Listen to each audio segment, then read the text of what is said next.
இயற்கையின் கொடைகள் எப்பொழுதும் அளப்பரிப்பற்ற சந்தோஷங்களை வாரி வழங்கிடும் மலைகளில் அன்னை. அதன் மீது எத்தனை வளங்கள் நம்ம எப்பொழுதும் நல்ல சந்தோஷங்களாக வைத்து கொண்டிருக்க இருந்தும் இதற்குள் சில அதிசயங்கள் எப்பொழுதும் இருக்கத்தான் செய்கின்றது.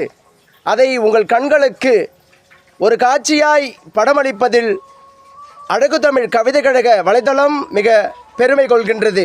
இதோ இந்த மலை எனும் அதிசயத்துக்குள் பேர் அதிசயம் சுனை நீர் எனும் மலைக்குள் மலையூற்று உங்கள் கண்களுக்கு ஒரு காட்சியாய்